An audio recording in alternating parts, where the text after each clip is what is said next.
जी, बिस्मिल्लाहिर्रहमानिर्रहीम। नाजरीन, आप देख रहे हैं UK immigration laws with Zahid Chaudhry. ये प्रोग्राम हर थर्सडे को यूके के मुकामी वक्त 6 बजे आप लोगों की खिदमत में पेश किया जाता है।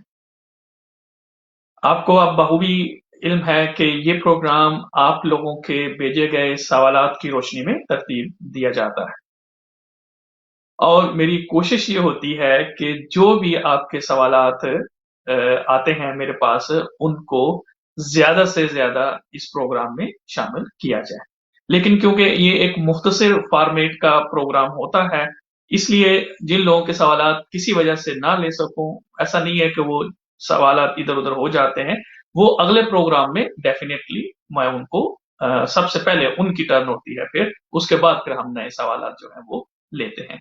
तो नाजरीन, ये जो यूके इमिग्रेशन लॉज है, ये जनरली तो इस पे हम इमिग्रेशन के बारे में बात करते हैं, लेकिन मैंने हमेशा अपने देखने वालों को, सुनने वालों को बताया है कि यूके के कोई भी लॉ हो, चाहे उसका ताल्लुक इमिग्रेशन से हो, चाहे उसका ताल्लुक असाइलम से हो, चाहे उसका ताल्लुक ब्रिटिश नेशनैलिटी से हो, चाहे उसका ताल्लुक डाइवोर्स से हो, चाहे उसका ताल्लुक बच्चों के जो मामलात हैं जिनमें कॉन्टैक्ट ऑर्डर है, कस्टोडियल ऑर्डर है, इसी तरीके से जो है वो स्पेसिफिक इश्यूज ऑर्डर हैं, यानी जो भी मामलात हैं, नॉन मोलेस्टेशन ऑर्डर है, इसी तरीके से विल्स एंड प्रोबेट्स हैं, पावर ऑफ अटॉर्नी है, स्पॉन्सर लाइसेंस है, यानी you name it and I will explain what ever you will ask regarding every. ये आप लोगों का ब्रीफ प्रोग्राम है, आप लोगों की बेहतरी के लिए, आप लोगों की बेनिफिट के लिए ये प्रोग्राम मैं करता हूं। इसलिए कोशिश किया करें कि जो भी आपके जहन में सवाल हो वो आप मुझसे पूछ सकते हैं। ठीक है जी।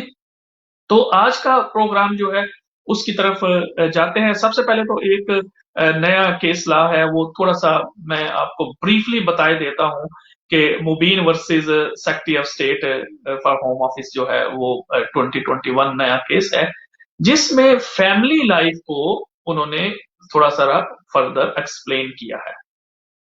तो ये यूजफुल केस है। इसमें जैसा कि पहले भी मैंने अपने कई प्रोग्राम में बताया, ये थोड़ा लीगल हो जाएगा, हो सकता है कि जो लॉ को देखने वाले लोग हैं उनके लिए तो समझ जाओ। पहले भी ये सिंह वर्सेस एंटी क्लियरेंस जो है उसमें ये बताया गया है कि there is no definition of family life, कि फैमिली लाइफ की जो है वो कोई डेफिनेशन नहीं है। और ये जो मुबीन वर्सेस सेक्रेटरी ऑफ स्टेट है, इसने भी इसी चीज को आगे बढ़ाया कि देखें, ये जरूरी नहीं है कि फैमिली लाइफ के लिए आपका कोई ब्लड रिलेटिव हो या कोई इस तरह से हो। जो इंपॉर्टेंट चीज है वो सब्सटेंस है, कि फैमिली लाइफ जो है वो कैसे स्टेब्लिश हुई है और क्या है। मेयर रिलेशनशिप जो है, ये मैं कहूं कि ये मेरा बच्चा है, ये मेरी बच्ची है, तो मेरा इनके साथ फैमिली रिलेशनशिप एस्टेब्लिश है, तो ये पॉसिबल नहीं होता है। ठीक है, ये एनफ नहीं होता। ठीक है, सिर्फ रिलेशनशिप शो करने से आप ये साबित नहीं कर सकते कि फैमिली लाइफ एस्टेब्लिश हो गई। वो फैमिली लाइफ एस्टेब्लिश करने के लिए आपने उसमें सब्सटेंस जो है वो बताना है। तो ऐसे सूरत हाल में अगर कोई दो अफराद एक घर में एक अरसा दराज से रह रहे हैं, दोस्त हैं, ठीक है जी, कोई और ऐसा रिलेशनशिप नहीं है, लेकिन उनकी इस रिलेशनशिप में अगर सब्सटेंस मौजूद है, ठीक है, वो एक दूसरे के लिए खाना बनाते हैं, इसकी हेल्प करते हैं, इस तरह से और मामला आते हैं। तो ये जो मुबीन वर्सेस सेक्रेटरी ऑफ स्टेट 2021 जो है, इसमें यही कहा गया है कि एक केयरफुल जो भी जजेस होंगे और जो भी होम ऑफिस के लोग मौजूद होंगे, यानी जो केस वर्कर होगा, उसने एक केयरफुल जो अप्रोच है और असेसमेंट जो है वो अपनानी है कि जी फैमिली लाइफ एस्टेब्लिश है इन दैट सेंस, कि उसमें सब्सटेंस क्या है। सिर्फ रिलेशनशिप जो है, जैसा मैंने कहा, कि एनफ नहीं है फैमिली लाइफ को एस्टेब्लिश करने में। अब देखें, दो चीजें बड़ी आप जेहन में रख लीजिएगा कि अब जो फैमिली लाइफ हम डिस्कस करते हैं आर्टिकल 8 के हवाले से, अब क्योंकि वो फैमिली लाइफ और प्राइवेट लाइफ जो है वो अब इमिग्रेशन रूल के अंदर भी मौजूद है। इसलिए आपको ये बात फिक्र नहीं करनी चाहिए कि अच्छा जी यूरोप से निकल आए हैं तो ये जो फैमिली लाइफ और प्राइवेट लाइफ ये अब कैसे इस्तेमाल होगी। आप देखें अपेंडिक्स एफएम जो है वो आपका क्या है, वो आपकी जो है वो फैमिली लाइफ की एस्टेब्लिशमेंट है। इसी तरीके से जो आपका पैराग्राफ 276 एडीई है वो क्या है, वो आपकी प्राइवेट लाइफ की एस्टेब्लिशमेंट को ऊपर डिस्कस करता है। इसलिए ये कहीं नहीं गए, आपने स्टिल अगर आप समझते हैं कि you have establish a genuine and subsisting family life and private life, तो ऐसी सूरत हाल में आपको जरूर एक्सक्यूज मी, ये जो Mobin versus secretary of state है, इस तरीके से anti clearance Singh versus anti clearance और इस तरह के बहुत सारे केसेस हैं। तो अगर फैमिली लाइफ के ऊपर किसी का और भी कोई सवाल हो तो आप जो हैं वो डेफिनेटली मुझसे पूछ सकते हैं, ताकि जो भी कंफ्यूजन आपके पास हो वो उसको दूर हो सके। ठीक है, फैमिली लाइफ और प्राइवेट लाइफ किन किन एप्लीकेशंस में इस्तेमाल होती है इसके ऊपर फिर किसी दिन जो है वो बात करूंगा, क्योंकि बाकी दीगर सवालात की तरफ जो है वो भी हमने जाना है। अच्छा, दूसरा एक जो सवाल पूछा है किसी ने, वो विजिट वीजे के लिए है कि जी आजकल क्योंकि आपको पता है कि कोविड की वजह से ट्रैवल रिस्ट्रिक्शंस हैं, यूके ने बहुत सारे कंट्रीज जो हैं उनको रेड लिस्ट जो है उसमें शामिल किया हुआ है। तो ऐसे सूरत हाल में उन्होंने कहा है जी कि क्या मैं एप्लीकेशन जो है वो विजिट वीजे की कर सकता हूं। तो ये पाकिस्तान के हवाले से ये बात की भी थी, लेकिन क्योंकि पाकिस्तान जो है वो भी रेड लिस्ट में शामिल है, रेड लिस्ट से सिर्फ वो लोग ट्रेवल कर सकते हैं जिनके पास या तो ब्रिटिश नेशनैलिटी है या उनके पास सेटलमेंट वीजा।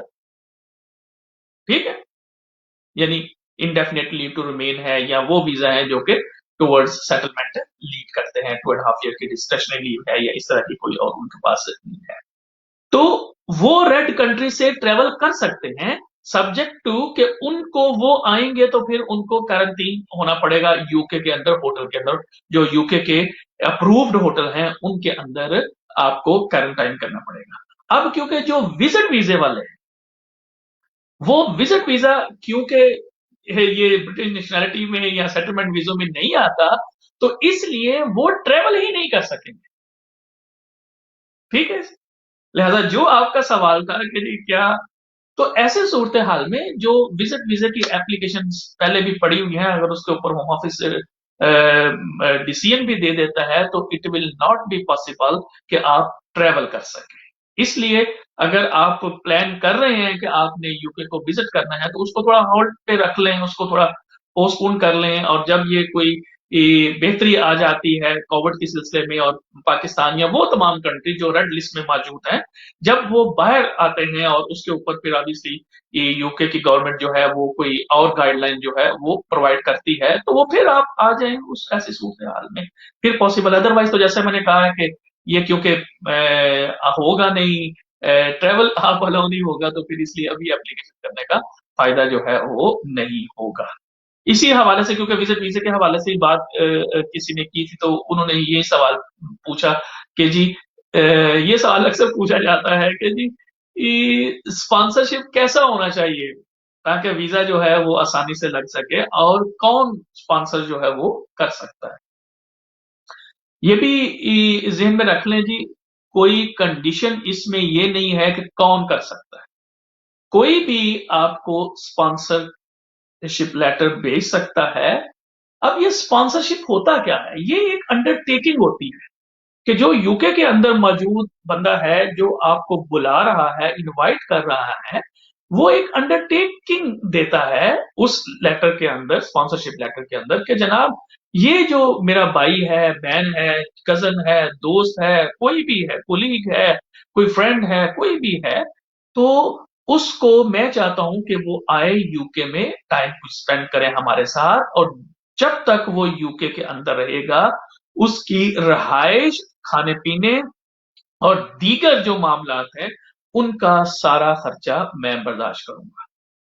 ठीक है जी, तो वो स्पॉन्सरशिप होती है। किसी जमाने में ये होता था कि अगर ब्लड रिलेटिव होते थे तो उनकी फिर स्पॉन्सरशिप में होता था कि अगर किसी वजह से रिफ्यूज होता है तो फिर उस पे राइट ऑफ अपील होता था और वो फिर थोड़ा उसको डिस्टिंग्विश किया गया था। लेकिन अब ऐसा कोई मामला नहीं है कि जी आप ने उसको कौन कर सकता है। तो जो सवाल था कि कौन कर सकता है, जी कोई भी कर सकता है। ठीक है। जो सवाल का दूसरा हिस्सा था जी कि अच्छा स्पॉन्सर क्या हो सकता है। अच्छा बुरा स्पॉन्सर कोई नहीं होता, लेकिन ऑब्वियसली स्पॉन्सरशिप लेटर और उसके साथ जो डॉक्यूमेंट्स होंगे वो साबित करेंगे ना। देखिए स्पॉन्सर क्या कह रहा है, वो कह रहा है कि जी कि मेरे पास इसको रखने के लिए जगह भी मौजूद है और मेरे पास पैसे भी मौजूद हैं कि मैं उसको यहाँ पे मेंटेन भी कर सकता हूँ यूके में। अब उसके लिए क्या करना है कि जो स्पॉन्सरशिप भेज रहा है उसको इन चीजों के प्रूफ भी देने हैं।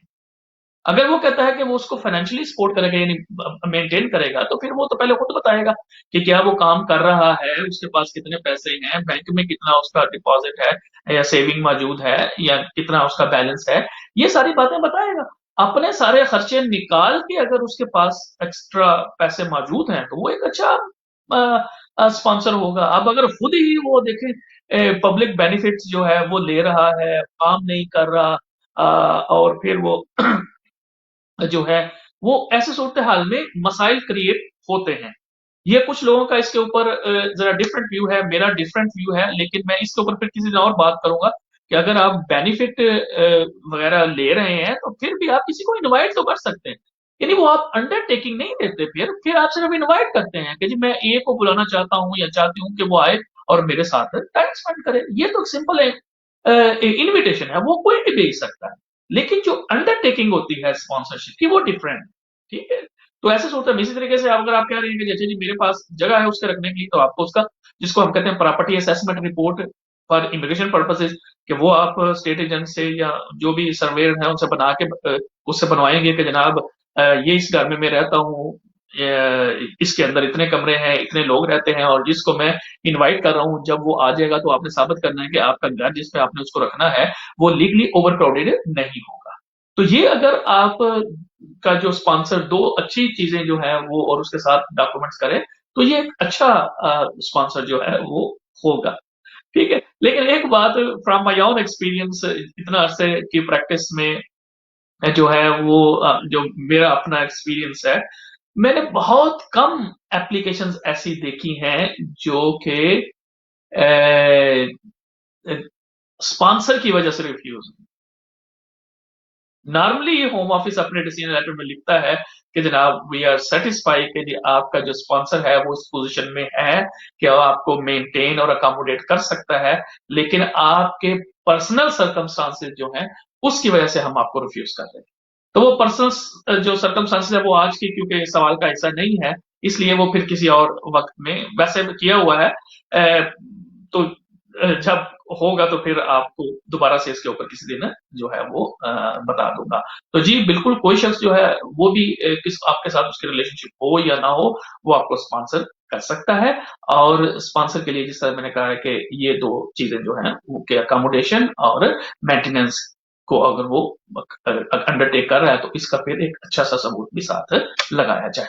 जी चलते हैं अपने अगले सवाल की तरफ। अगला सवाल देखने वाले करने वाले ने ये कहा था जी कि देखें मैं एम्प्लॉयमेंट में हूँ और मेरा जो स्पाउस है वो भी एम्प्लॉयमेंट में है, लेकिन अभी उसको एम्प्लॉयमेंट में 2 महीने हुए हैं।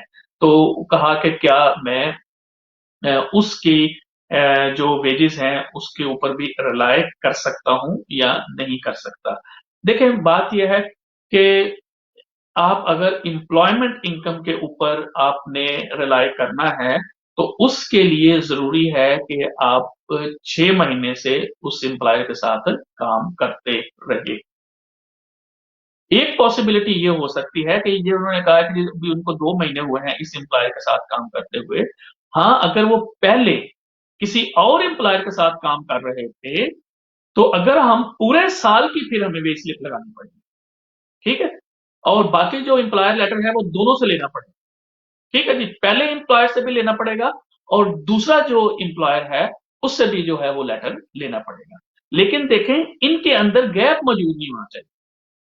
जैसे मसलन आप एक एम्प्लॉयर से आपने जॉब छोड़ी है, जनाब आपकी लास्ट वेज स्लिप आई है मार्च की, तो दूसरे एम्प्लॉयर से आपकी वेज स्लिप जो है वो अप्रैल की होनी चाहिए। अब अगर मार्च की आपके पास नहीं है, फिर मार्च की आपके पास है, फिर अप्रैल मई जून जुलाई 3-4 महीने की नहीं है, फिर आपने जॉब शुरू की है, तो वो जो है वो उसके अंदर जो मसला जो है वो क्रिएट कर सकता है। तो इसलिए ये है कि उनकी जो वेज होगी, जो अभी आपने 2 महीने की सिर्फ बताया है, उसके ऊपर आप रिलाय नहीं कर सकते। आपको अपना ही ये जो एम्प्लॉयमेंट है उसी के ऊपर आपको रिलाय करना पड़ेगा। और उसके ऊपर भी स्टिल जो फाइनेंशियल थ्रेशहोल्ड है वो वही है 18,600 पाउंड। तो अगर आप 18,600 पाउंड जो है वो पैसे कमा रहे हैं तो फिर आप अपने ही करेंगे। बाकी सारे डॉक्यूमेंट्स वही लगते हैं जो कि आपने इनिशियल जो एप्लीकेशन की होती है एंटी क्लियरेंस की, या लीव टू रिमेन, पहली जो एप्लीकेशन होती है वो आपने की है, तो बाकी डॉक्यूमेंट वही लगते हैं। सवाए कि आप अगर आप स्पाउसल एक्सटेंशन के लिए जा रहे हैं तो अब आपकी जो इंग्लिश लैंग्वेज रिक्वायरमेंट है वो A1 की बजाय A2 लेवल जो है वो है जी। ठीक है जी। तो अब आपने इंग्लिश लेवल जो है वो दूसरा आपने करना है, यानी A2 लेवल का। आप पुराने A1 लेवल के ऊपर, यानी मिनिमम जो है वो आपका A2, इससे ऊपर आप करना था आप B2 कर लेते हैं, आप कर सकते हैं। और वो आपका ना सिर्फ एक्सटेंशन में इस्तेमाल होगा, उसके बाद जब आप इंडेफिनिट इस्तेमाल करेंगे, जब उसके बाद आप ब्रिटिश नेशनलिटी के लिए इस्तेमाल करेंगे तो वहां पर भी इस्तेमाल हो सकता है। लेकिन बहरहाल मिनिमम जो है वो A2 लेवल आपने जरूर करना है। तो जो सवाल आपका बेसिक था उसका आंसर जो है वो मैंने दे दिया है। अच्छा, अगला जो सवाल है जी, वो इसके ऊपर भी बहुत दफा बात हो चुकी है, लेकिन सवाल जो आते हैं तो हम समझते हैं क्योंकि ये आप लोगों का प्रोग्राम है, आप लोगों के सवालात की रोशनी में है, तो इस आपका सवाल आपको लेना जरूरी है। तो उन्होंने ये सवाल पूछा है कि जी मेरी कुछ प्रॉपर्टी है, मैं यूके के से बाहर पाकिस्तान में, और मैं वहां खुद नहीं जाना चाहता और अब मैं उसको डिस्पोज ऑफ करना चाहता हूँ, तो उसका बेस्ट तरीका जो है वो क्या है? देखिए, बेस्ट तरीका जो है वो यही है, कानूनी तरीका उसका ये है कि ऑब्वियसली आप एक पावर ऑफ अटॉर्नी जो है, ये एक लीगल डॉक्यूमेंट होता है, वो बनाएंगे आप, ठीक है, जिसे मुख्तारनामा हम कहते हैं उर्दू में। यानी पाकिस्तान के लोग और इंडिया के लोग इस टर्म से बखूबी वाकिफ हैं। तो आप एक मुख्तारनामा जो है वो बनाएंगे। अब उसमें भी दो होती हैं, स्पेशल पावर ऑफ अटॉर्नी और जनरल पावर ऑफ अटॉर्नी। तो नॉर्मली ये होता है कि जनरल पावर ऑफ अटॉर्नी जो है वो आप बना देते हैं, उसमें आप का जो अटॉर्नी होता है उसकी सारी डिटेल जाती हैं, और जिस जिस चीज के बारे में आप उसको पावर दे रहे हैं वो आपके बीच में जानी होती है। ठीक है जी, क्या आप कोई, आपका मकान है, आप बेचना चाहते हैं, तो आप बताएंगे कि कौन सा मकान है, आप बताएंगे कि वो जो अटॉर्नी जिसको आप दे रहे हैं वो क्या करेगा, उसको बेचेगा। एक जो खास बात है कि बेचने के बाद उसके जो पैसे आएंगे उसका क्या करना है, ये ज़हन में रखिएगा। आपने ये इख्तियार तो उसको दे दिया कि वो बेच दे लेगा, अब उसके बाद उसको पैसे मिल गए हैं, अब ये आपने नहीं बताया कि वो पैसे क्या करेगा, वो अपने पैसे खुद भी रख लेगा, तो मसाइल क्रिएट हो सकते हैं। इसलिए ये एक लीगल डॉक्यूमेंट है और आपने इसको कानूनी तरीके से ही आपने इसको बनाना है। सिर्फ ये है कि मैं अक्सर ये कहता हूँ, अगर आप खुद भी ये कॉन्फिडेंट है तो आप खुद भी बना सकते हैं, लेकिन एक क्योंकि लीगल डॉक्यूमेंट होता है जो बहुत सारी ये जो है वो लाइबिलिटीज और बहुत सारे राइट्स जो है वो क्रिएट करता है, तो कम से कम एक दफा किसी लॉ नोइंग पर्सन से कंसल्ट जरूर करना कि जी ये मेरा सिलसिला है, मैं किस तरह से इसको करूं, ताकि आपको पता चल जाए कि आप वेयर यू स्टैंड। ठीक है, अब हर कंट्री का फिर कैसे वो इस्तेमाल होगी उसके लिए उन्होंने अपना तरीकाकार जो है वो रखा हुआ है। तो ऑब्वियसली जैसे अब पाकिस्तान के, हाँ, पाकिस्तान का जो काउंसलेट है या अम्बेसी है, उसमें यह है कि आप 2 कॉपीज जो हैं अपने पावर ऑफ अटॉर्नी की लेके जाएंगे, ठीक है, अलॉन्ग विद आपके 2 पासपोर्ट साइज फोटोग्राफ्स। ठीक है जी। तो वो वहां पे जाके जो भी उनकी फीस होगी वो आप पे करेंगे। और सारे यानी जगहों के ऊपर जहां आप हैं वहां पे आप साइन करेंगे उनके सामने और अपने थंब इम्प्रेशन जो है वो रखेंगे। वो एम्बेसी के अंदर या काउंसलेट ऑफिस के अंदर जो भी होगा, रजिस्टर होगा, उसमें वो उसको रजिस्टर करेंगे, उसको एक नंबर एलोकेट होगा और वो सारे स्टैंप वैम्प लगा के एक जो कॉपी है वो आपको दे देंगे और एक जो है वो फिर पाकिस्तान के अंदर जो फॉरेन ऑफिस है वहां भेज दी जाती है। जब आपका अटॉर्नी वहां इस्तेमाल करता है तो पहले वो वहां से वेरीफाई होती है कि ये वाकई ये पावर ऑफ अटॉर्नी जेन्युइन है या नहीं है। तो उसके बाद जो है वो आप करते हैं। तो ये उसका एक छोटा सा प्रोसेस जो है वो हुआ। हाँ, ये है कि अगर सपोज करें कि आपने किसी काम के लिए पावर ऑफ अटॉर्नी दी है और फिर वो भी काम हुआ नहीं है और आप चाहते हैं कि ये पावर ऑफ अटॉर्नी आप उस बंदे से वापस ले लें, तो याद रखिएगा कि ये ऑटोमेटिक नहीं हो जाती। क्या आपके अच्छा ये काम तो हुआ नहीं है तो अब नहीं, आपको इस पावर ऑफ अटॉर्नी को कानूनी तरीके से रिवोक करना पड़ेगा। अगर आपने उसको रिवोक नहीं किया तो ऐसी सूरत हाल में फिर वो उसी तरीके से जो उसके अंदर आपने उस अटॉर्नी के लिए राइट क्रिएट किए हुए हैं वो उसी तरीके से काम। तो इसलिए ये ज़हन में रखें कि अगर आपने किसी वक्त आपके ज़हन में आया कि आपने अटॉर्नी को चेंज करना है या उसको निकालना है या वो पावर ऑफ अटॉर्नी ही खत्म करनी है, तो ऐसी सूरत हाल में आपको उसी तरीके से एक legal document revocation of power of attorney जो है, यानी पावर ऑफ अटॉर्नी को मुख्तारनामा को रिवोक करना, खत्म करने के नाम से आपको वो बनानी पड़ेगी। तो होप के आपको अंडरस्टैंड होगा। कुछ सवाल और भी मौजूद हैं लेकिन जैसे मैंने आपसे कहा है कि ये एक मुख्तसर दौरानिए का प्रोग्राम होता है, अपने